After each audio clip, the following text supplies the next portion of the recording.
All right, here we go. Hey, welcome everybody to the Upstairs Conversations with GSM. I'm Jonathan. To my left is Ashley Zavala, who has been here with us. To my immediate front is Kane Trio. Welcome, Kane. I'm so glad you're here with us. Time out. Do you have an immediate not front or non-immediate front? Yeah, it'd be my immediate back. And to Kane's immediate right, we have the wonderful, the overly hyped, I'm just kidding, the awesome Sydney Stover. Wow. Sydney, thank you for coming today. Hey, I love it. For you guys who don't know, this is our Valentine's Day special, and we are really looking forward to it. So, Sydney is actually going to be the one to kind of facilitate this conversation. So, Kane, Ashley, and myself are three old married couples here. With kids. With kids. Without kids and with kids. Also not old. Yeah, Ashley. Okay, I'm old. It's fine. Yeah, there we go. So, Sydney is the single one who is going to facilitate these questions for us. So, Sydney, whenever you're ready, we are ready for these questions. Are we? You're so ready. So we have a little bit of an icebreaker to start it off. If you could describe your significant other as a day of the week, which would it be?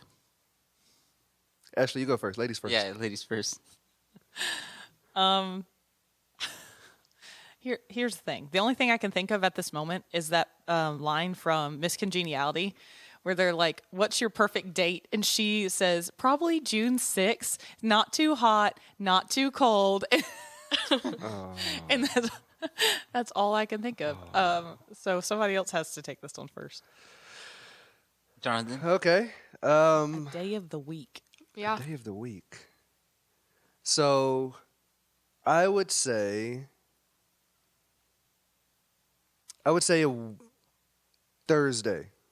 Okay, why? Not Because- quite exciting enough to be the weekend. It's before the weekend. Sorry, Sarah. Well, so I would say Thursday. Is that leg day? No, I'm kidding. It's not leg day. Because Thursdays are usually the only day of the week where we can actually like relax and not have anything to do. Mondays, nobody likes Mondays. Fair. Tuesdays are normally very busy with work and basketball. Wednesdays are self-explanatory. It's our GSM Wednesday nights. Thursdays are like the only day where we don't have really anything planned, which is awesome. And then Friday is basketball games. And so Thursday's like the only day of the week where I can actually like enjoy the day. So Yeah. that's probably why. That's probably Thursday. Nice. Okay. Kane, do you have one? I guess Sunday, nap day. Sunday's more like a chill nap day. Yeah. But So both of your wives make you think of napping? No, I didn't say napping. I just said like relaxing. yeah, more relaxed, more like chill. Yeah. Huh. You still never answered the question. Yeah.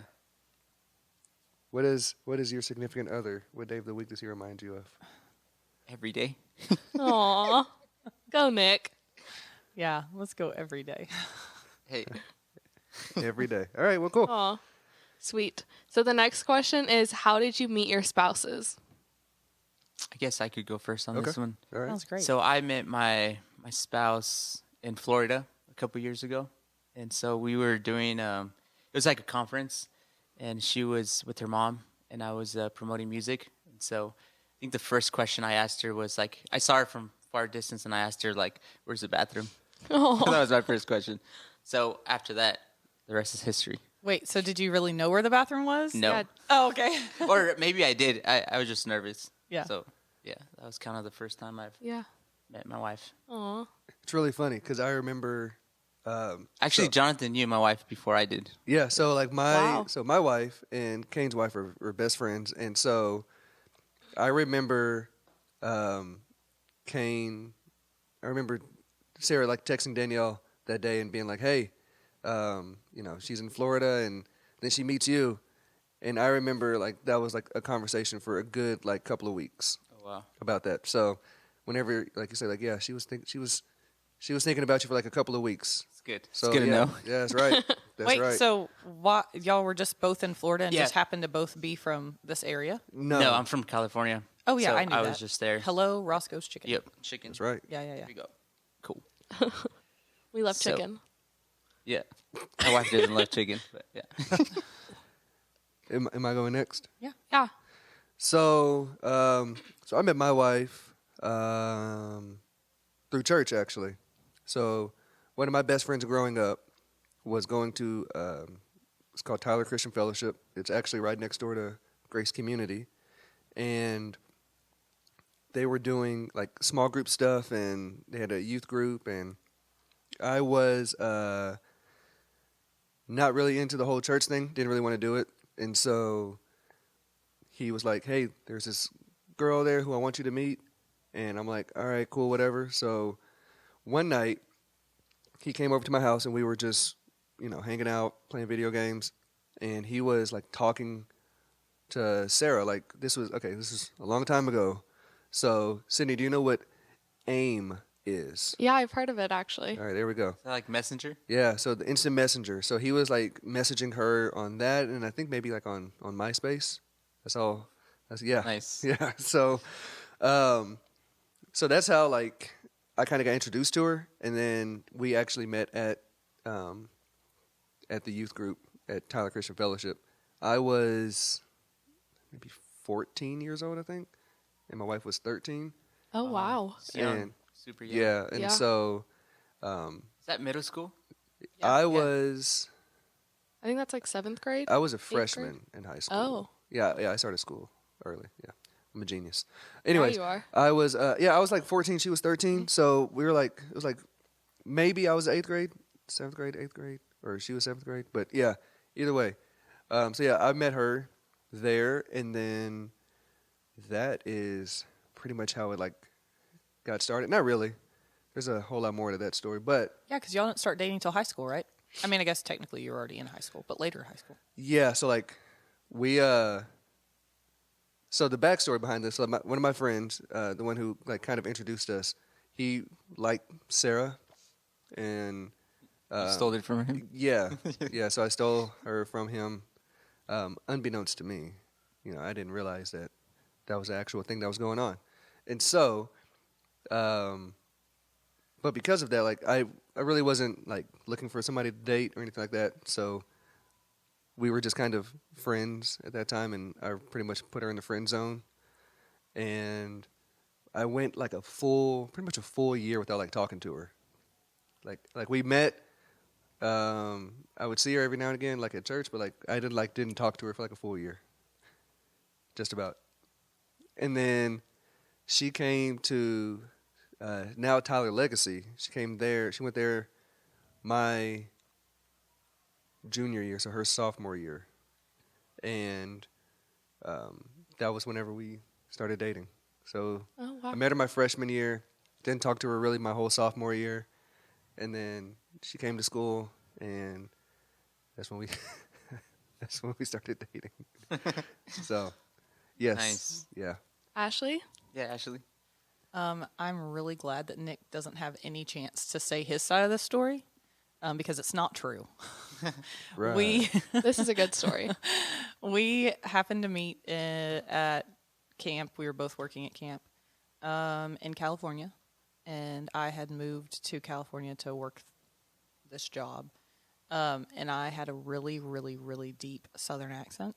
And when I say deep Southern, I don't mean like deep Texas accent, because that just means you have an accent and you talk fast. You know what that means? I had like a Arkansas accent. That's right. And if anybody knows Arkansas accents, there's like Louisiana twangy, and then there's Arkansas twangy. And Can you show us an example? Yeah, we need an example here. How'd you talk to Nick? Come on, Ashley, you got it. There was a big misunderstanding as to what I said to him. He thought I called him hot. Oh. Like first or second interaction with him, he thought that I was just like, "You so hot, boy." That's not what happened. I said, "You got all the height." However, my I's sounded like O's at the time because of the accent, so it sounded like hot. I said height. Probably one of the most embarrassing moments I think I've had interacting with any other human.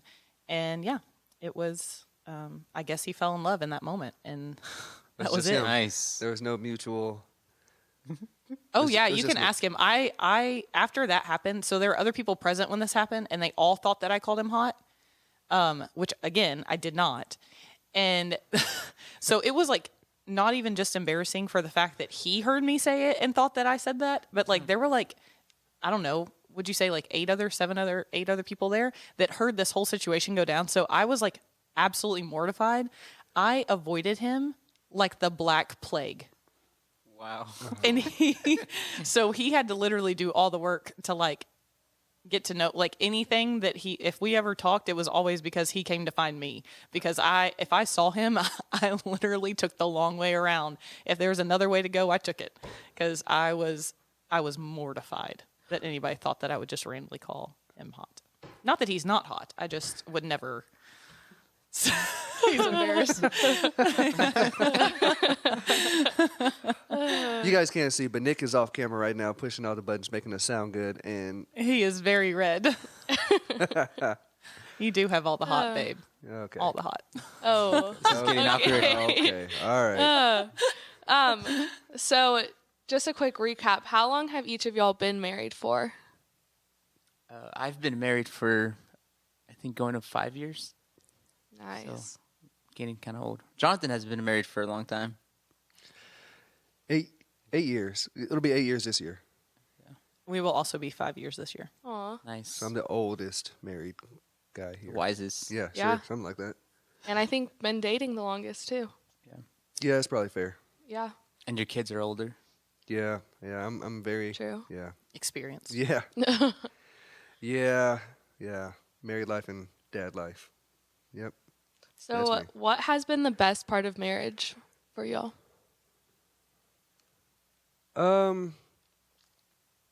I would say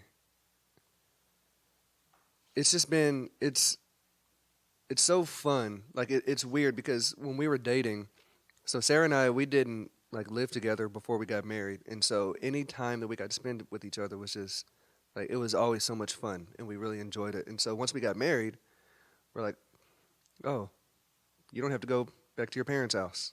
Like this is really what we're doing now for the rest of our lives. And so to me, like the funnest, like that might be one of the more like fun things. It's just like not ever having to leave like each other. So I would say, yeah, it's probably that for me.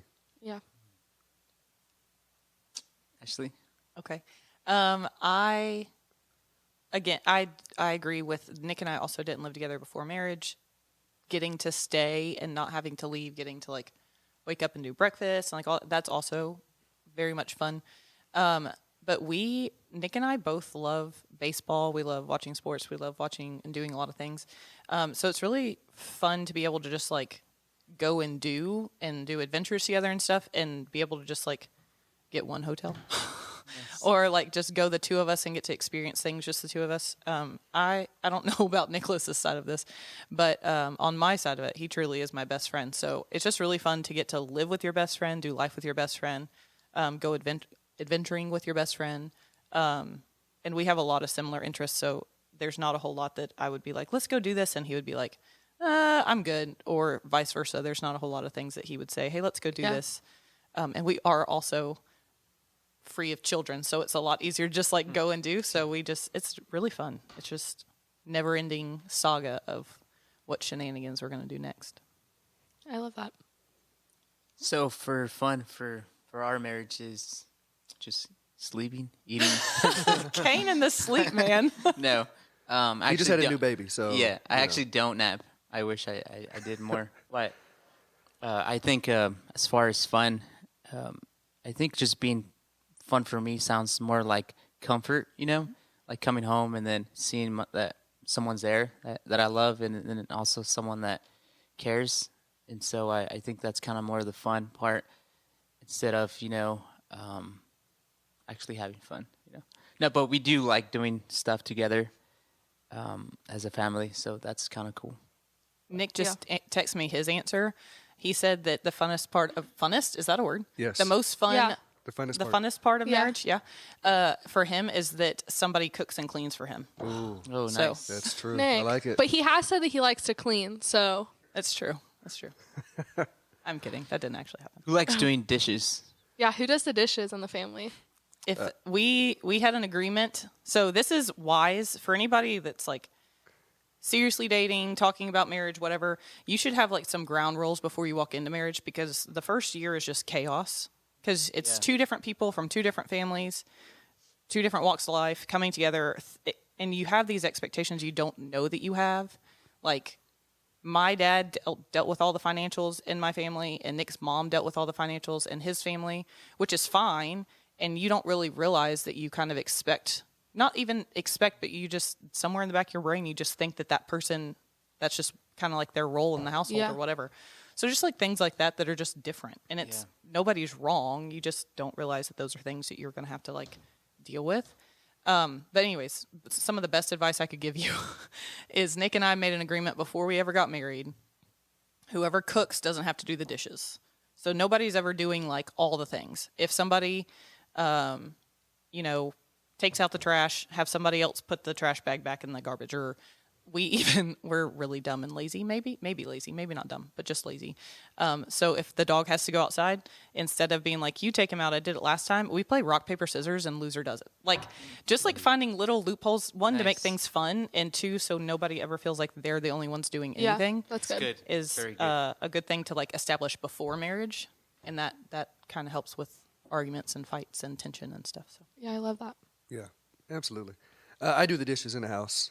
That's for sure. Sarah's not a big fan of like food, like old food, like like. So yeah, I'm the one that like does the dishes, and so, which I don't mind. I kind of enjoy it, but we also have a dishwasher, so that kind of helps. That definitely helps. Yeah, definitely so helps. I don't really scrub anymore like I used to. Kane? I'm more like a sweeper. Like I just love sweeping. what? Yeah, like the broom. Yeah. Sleeping and No, sweeping. yeah. Sleeping and Sweeping. So that's what I like doing. I don't do dishes, but yeah. Do you like we to take cook? turns. I actually don't like to Oh. cook. I want to learn. But He's one and done. He sweeps and Yeah, that's yeah, it. that's Sweeps it. and Yeah. I'm like, I'm done. If I'm not sweeping, Yeah. I'm napping. Yep. It's a good Sweeping day. and sleeping. Yep. So kind of opposite to that last question, what has been the most difficult part of marriage? I'll say it's kind of like what Ashley said, like bringing two separate people, like two totally different people, and now you're like, you have to make one. Like, you are literally like together. And so it's getting to like know each other from that standpoint. Like, it's one thing to know somebody while you're dating them, and then like they go home and like that's them at home. But now whenever like they stay with you forever and like that's who they are, and it's just like just that adjustment period of, okay, so this is how this is supposed to be. This is how you like it. I'm not really a big fan of it, but we got to figure it out type thing. So that to me was like the most difficult part of, like, our first year was a lot of us like figuring each other out, because even though, and we had dated at that point for, I don't know, 5 years maybe? 7 years, something like that. And so like we knew each other very, very well, but it's totally different whenever you are married and then you live with them, and now you have to like actually, make somebody happy every single day, or not necessarily make them happy, but like it's totally different than if she's mad at me when we're dating, she can just go home. Yeah. If she's mad at me whenever we're married, now I have to like deal with that in the house as well. Sleep on the couch. Yep. Yeah, sleep on the outside. couch, or in the, Outside. or in the kids' room, or something like yeah. So it's totally different now. You get the nap mat tonight. Yeah, I get the nap. Yeah, It's a Sunday. yeah. I'll take one for the team on this one. Poor Nicholas. I mean, it's not terrible. In my brain, it makes sense, but in reality, it probably doesn't make a whole lot of sense. Nick hates the fact that if I don't have time to do something, or like completely put something away, or like if I don't have time to do all of the laundry at the same time, I make piles. So I have piles but they're all in one pile. So They're organized piles. Yeah, but in my mind, I would rather have one pile of things versus like things scattered everywhere. So it's just like one thing is messy versus like everything is chaotic. However, sometimes the pile gets high enough that there needs to be 2 piles. So then it's frustrating. So poor Nick has to deal with my piles.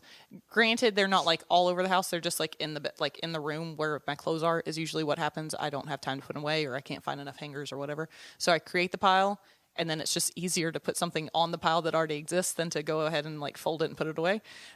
So I'm pretty sure that's the hardest part of marriage for Nick. If you could ask him anything, like if he could change something about me today and make his life better or happier or whatever, that 100% would be his answer, that I would stop making piles in our house.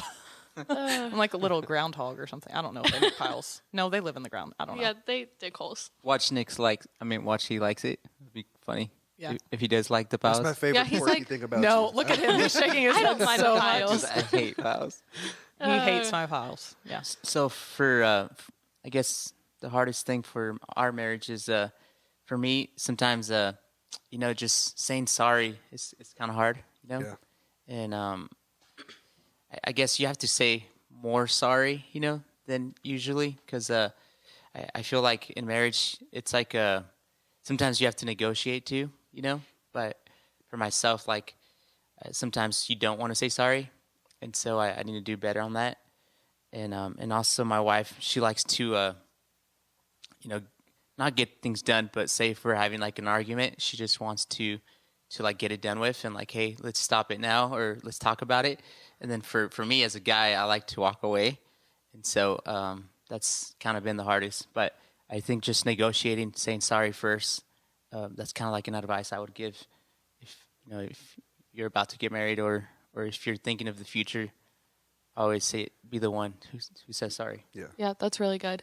So in these hard times, but also just in marriage in general, what are ways that y'all really like press into the Lord and seek his guidance in your marriage?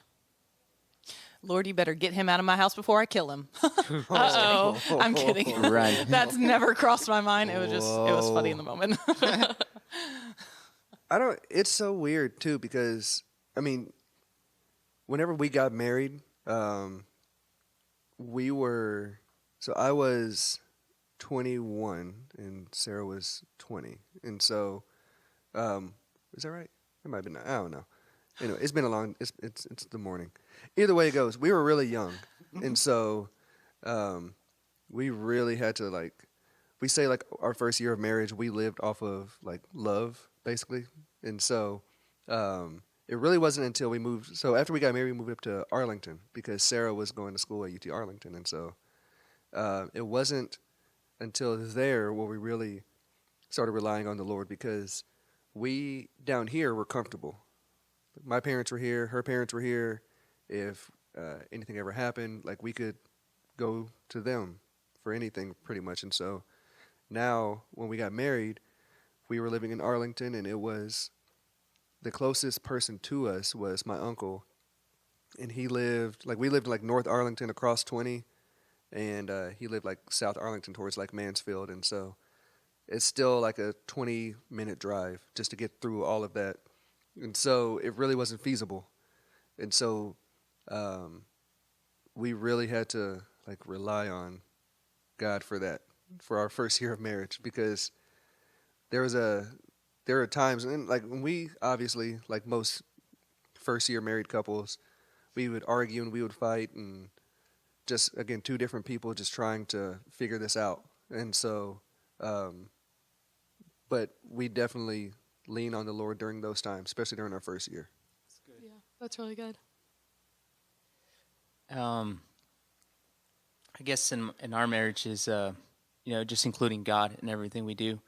One thing that my wife loves to do is, like, say if I'm about to buy something, or even just something simple, not a candy, but like buy maybe like a house, our first house or whatever. That's simple? Well, that's not simple. But I'm Like saying chunk change, I'm not man. talking about like candy or going to the store, or I gotcha. I'm talking about like something bigger. But is she just loves to include God. She just says, let's pray about it. Even if her answer is no, like she says, let's pray about it. And so I think including God is a huge thing, when you include God with everything. It just makes it a lot easier, and you just feel peace after that too. For sure.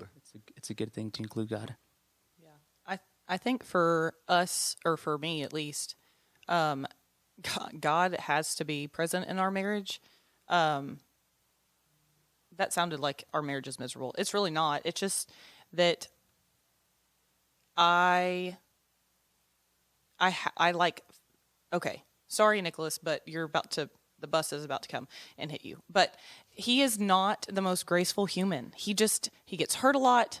He does, Salt. does other things that aren't, super wise and things. And so there are times when I'm like, just freaked out about or anxious about things happening to Nick or he's gonna get hurt doing something or whatever, just because that's kind of how it happens a lot of the time. And so I just have to trust the Lord that it's weird. And we actually just had this conversation this weekend. Not that I don't believe in God and not that God isn't real, but trusting somebody that you can't see per se, even though he exists, with somebody that you love so much. Like, I don't even have kids, so I don't even know how I would react if something happened to my child. But like with Nick, I have to have a constant conversation with the Lord about, like, I've got to trust you with him. Because he is my best friend. I don't know. I don't know what I would do without him type situation. And so I have to like constantly check on myself with the Lord, that I'm not like making Nick in my relationship an idol or whatever, that it's more important than my relationship with the Lord, but that I'm willing to like give Nick to the Lord and like allow the Lord to protect him and not feel like I have to always worry or always Yeah. whatever. That's very good. That's For sure. I mean, I guess, yeah, that's, yeah. Yeah. Are there ways that y'all in your relationship together draw near to the Lord? Yeah. We have done, or Nick and I have done, different like studies on things, and we pray together a lot. There are a lot of times if I'm going through something mentally or whatever, he'll just stop everything and just hug me, which 90% is what, not, if I'm crying, 90% of the time, a hug is really just what I need. Marriage tip for guys out there, 90% of the time, a hug works. Unless you're the one that caused the issue, then maybe not. Saying sorry. Yeah, that helps. Saying sorry and then the hug. So he'll hug me and just stop everything. And then whenever he does that, he'll just start praying for me. And he'll just, in the moment, he'll just stop and pray. And it brings me peace immediately. Because I feel like there's a lot of times in my personal life, especially lately, there's a lot going on outside of my control and like outside of me with family and some other situations going on where I am just exhausted all the time or anxious or worried about a lot of things. And so sometimes I just let those worries and those things overtake me, and those things are closer to me than God is, so they look bigger than God. And so when he stops and takes time to pray for me, it puts God back in perspective. It pulls God closer than those issues and those worries and those stressors or, whatever's going on. Those things move further away from me, and it realigns God where he needs to be. It puts him as the bigger thing than the issue. And so Nick is really good about stopping and praying in the moment. And we try and do that for each other. I try and do that for him too, but I'm usually the one that's stressed out and worried and all the things. He's hurt. I'm anxious. That's how it works. That's how it works. Boys, do y'all have anything? I don't even know if I can follow that. That's pretty awesome. I mean, That was really good. Yeah, Yeah. that was really good. I mean, like, I would like to say that Sarah and I pray like all the time, like you guys, but I mean, life is not always kind of that easy where we can just kind of slow down and do that, which unfortunately sounds like a terrible excuse, but it's like that's one of the things with like being married is like the time that you thought you had like quickly goes away, and then the day comes and goes, and at the end of the day you're like, have I even like made time with God?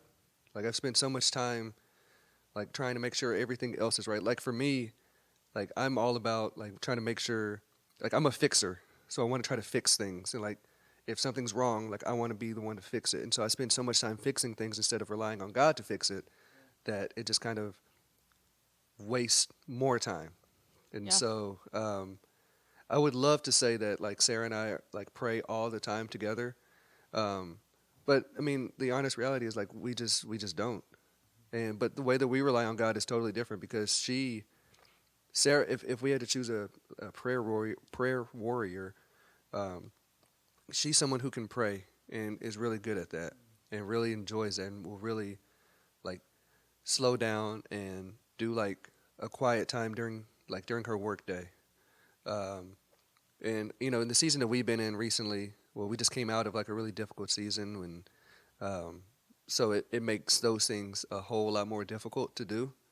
Um, but I mean, that's one of the things also with marriage is like it's like different seasons, and some seasons are better than others, and some of them, you know, you just kind of go through the motions at times. So That's good. So I think trusting is a big thing. Trusting God as a married couple. When you trust God, you have to fully trust God. And for us, we've been it's a journey, kind of like what Jonathan said. Like there's ups and downs, and I think we just need to trust God even in the lowest and even in the highest. And so we've been just trusting God together, and I think also trusting your spouse. That she's trusting God, and so me trusting Danielle that she's doing the right thing or she's doing things that aligned to God's heart is it's a huge thing. I do want to encourage those who aren't married and who are dating and it just it could be hard if they're having trust issues and the reason why there's trust issues is because you're not trusting your relationship with God. You're not including God, and so as soon as you trust God, you actually you start trusting your spouse or you start trusting the person that is in front of you. And so that's why I think marriage is it's a step-by-step thing, like for an example, me and Danielle, when we started dating, we didn't sleep together before marriage. And so I felt like that helped us later on to trust each other even more when you're married. And I feel like there's a lot of relationships where they sleep together before getting married. And then that's when issues start coming up, and trust issues especially. And so I just want to encourage you guys to just wait and trust God for the right time. Yeah, for sure. That's really good. So Jonathan kind of brought this up in regards to marriage, but it's really applicable to any walk of life. So when you're in those hard seasons where you just don't know where to turn, what's your best advice for those people who are in a really difficult season that kind of have no hope, that don't know where to turn to? I would go back to what I said about what Nick does. Sometimes we just get so caught up in the hopelessness or the issue at hand or the stress, anxiety, depression. We get caught up in those things, and those things are very valid. I'm not trying to whitewash those. Those are very valid issues. But sometimes those things get so close to us, and we hold on to those things so tightly that we forget how big our God is. And he's off in the distance, and he's just further away from us than those things are. So those things look so much bigger than our God. Those things look so much bigger than the thing that we find hope in, the thing that we find joy in, peace, all those things. And so it just kind of dwindles our idea of how much hope we should have, how much joy we could have, how much peace we could have, because God is so much further away than those things. Not that he ever leaves, not that he ever goes away, but when you're holding on to something tightly, it's closer to you, And so just remembering who God is, taking time to just praise. I know it sounds weird, but in depressed moments, anxious moments, a lot of those times, if I can just like get still and just start worshiping God for his just his existence, the things that he does on a normal basis, that just refocuses God. Even if I'm still holding on to that, I'm drawing nearer to him. I'm getting closer to him, and I realize how much bigger he is than all this stuff. And the more I realize who God is and what he's done, my experiences with him, other people's experiences that I've heard, stories in the Bible that he's given us as a gift, his word, those things, once I realize how big he is in those things, even if I'm still holding on to this just doesn't seem big. Yeah. The hopelessness starts fading. The depression goes away, even for a moment, because depression's like up and down, anxiety is up and down. But as soon as I start realizing who God is and how big he is, it's so much easier to try and find a little hope, a little joy, a little peace.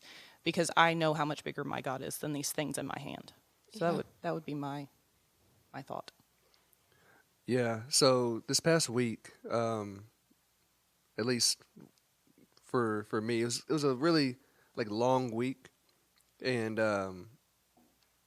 it's just like a weird season. But for me, it's just like slowing down, and just like finding time for yourself. We're all in youth ministry, and we pour out so much of ourselves to our junior high and high school students, and we pour out so much that we eventually like become drained. And so for me, what I would say is find that thing that refills you. For me, like refilling myself is just like not like being away from people almost. Like I love you guys, but I'd like need Recharge. I need Yeah, a day. and that's healthy. Yeah, I need a day like away from like people yelling and just like my students like just going crazy. Like I just need a day. And so I would say like find something that refills you, like something that fills you up, something that you really enjoy. Before for me it's like just getting away and just being quiet. Like I love I'm a basketball coach, so I love going into a gym and just being able to just shoot for 30 minutes. Just clear my head and just like that's what I do. I love Yeah. it. And so find something that refills you. Yeah. And I definitely think that we were created for community. And so finding those people that you can just talk to about life and who pour into you back is really an important thing. And so for the last question, what advice would you give to a junior high student or high school students about relationships? You're too young. Walk away. Yeah. I'm just kidding. See, of. so here's a problem. I started dating my wife in high school. And so there are, I don't know, sometimes I feel like I'm unqualified to answer this because I can't tell you, like, don't date until you, like, get to college. But then I'm like, well, I dated in high school. And it turned out okay. Turned out pretty good, actually. So here we Two are. babies later. Yeah. Yeah. So, so I'll give you guys one of the best advice that I had ever gotten, and it wasn't from my parents. It was actually from one of my old coworkers in radio. His name is Bill Coates. He's here in Tyler. He's a sports guy, and I remember we were I think we were doing a football game. Maybe it was like a Tyler Legacy football game, or maybe it was TJC. It was one of these football games, and I had told him that, I was like, hey, man, I'm thinking about proposing to Sarah. And he's like, okay, well, you sure you want to do that? I was like, yeah, I'm pretty sure. And he's like, okay, well, one thing I would tell you is it's a lot different waking up next to somebody on a Friday and Saturday than it is on a Tuesday and Wednesday. Friday, Saturday, whenever it's date night, everybody looks good. They're on their best behavior. It's a lot different waking up to somebody on a Friday and Saturday than it is on a Tuesday and Wednesday. Whenever you just like roll over and you're just like, ugh, I got you again, or or like you're just like, they're whatever it is, morning breath, all that stuff. Like, nobody. You got to find somebody who you're willing to wake up with 7 days out of the week, not just on a Friday and Saturday. And for me, that was one of the things that kind of like sealed the deal for me. I was like, all right, I would like to wake up to her every single day, not just on a Friday and Saturday. That's good. So. I also received some interesting advice before we got married. Also not from my parents, but I was told that the things that drive you crazy about them in your dating life are not going to change when you get married. Yeah. And I think there is some sort of false narrative. Maybe it's the romance movies we watch. I don't know. The Disney movies where they just like all of a sudden are perfect. You don't see their happily ever after. You're told there's a happily ever after, but you never see it. So you just assume that everything works out perfectly. So I was told, like, if you know that there are things about this person that drive you nuts, you're going to have to deal with that 100 times over. Those things Yeah. are not going to change. The person's not going to change just because you get married. There's no magic words.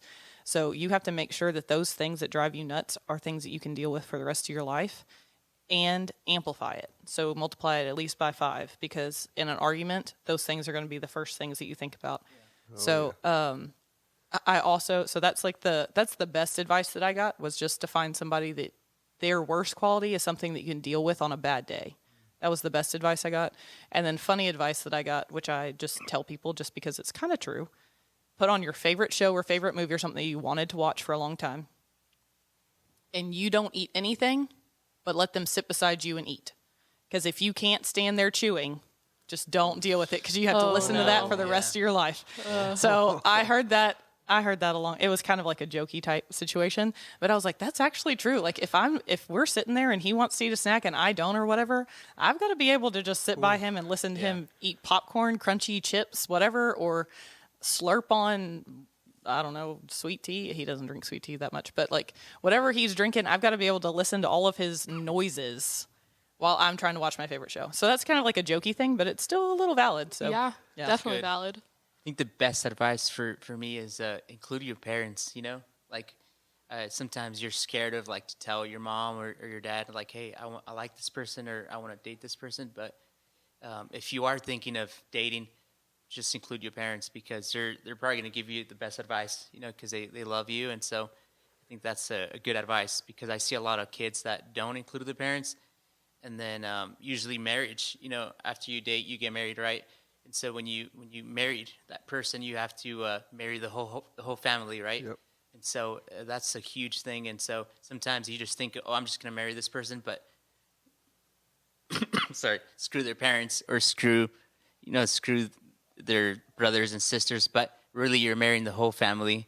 And so I think include your parents. Yeah. If you are going to that's date. really good. But if you're not going to date, then just try to stay as long as you can, single. Stay away as Yeah. long as you can. Or after high school. Yeah. Yeah, that's really good. Yeah, man. This was it was a good conversation, because I think it's times like this where we really need to like kind of refocus and like reflect on, there are times where all of our spouses get on our nerves at some point. Yeah. And it's probably true the other way around. I don't know if I ever get on Sarah's nerves, because I'm pretty much perfect. But either way it goes, there are times whenever this happens. And then having these conversations reminds us like why we married them and why we love them. And so for anybody who is like interested in dating, or is considering getting married eventually to somebody, like Kane's right, include the parents, but also like talk to us, talk to people who have been through it and are going through it right now. And I honestly think that that's one of the best advices that we could give anybody, as well as don't just try to take this on by yourself. Yeah. So, Sydney, thank you for being here. Thank you for facilitating these questions. yeah, it was they were awesome. pretty awesome. Also, shout out to the single people. Yeah. Yeah, woohoo. Marriage and dating is not the end of the world. This is not the end all be all. I Yeah. know this is what we're talking about. I know it's Valentine's Day, and that's like love is in the air, blah, blah, blah, Cupid with his bow, whatever. But just because we're talking about marriage does not mean that this is not your goal in life. Being single is awesome too, guys. There's freedom in like if I were married earlier in my life like Jonathan was, I would have never gotten to experience like moving to California and living on my own in a state that was like nowhere near my family. There was so much freedom in that. Yeah. If I wanted to like go on a girls trip for like a week out of country, or a cruise or whatever we've done in the past, I just could do it. Yeah. Now I have to. It's a gift. Now Go I have through to Nick. like not like ask his permission per se, but like include him in those Yeah. thoughts and think about the fact that I'm not going to see him for a week, or if we go together somewhere, we have to get somebody to watch the dog. Like, marriage is wonderful, and you get to like spend it with hopefully your best friend or somebody that you want to spend a lot of time with, but it's not the end all be all. Yeah, for sure. I didn't get married until I was 27, And I think there was a lot of freedom in that, and I got to do a lot of things in my life that people who got married younger probably couldn't. Yeah. So don't think if you're not with somebody or you don't have a potential boyfriend by Valentine's Day that you're failing at life, because you have a lot of freedom, and that's a gift too. So It's good. For sure. Yeah, absolutely. So, Cindy, thank you for being here. Kane, thank you as well. And, hey, we'll be back soon with another podcast. So, guys, thank you for joining us, and we will talk to y'all later. Peace.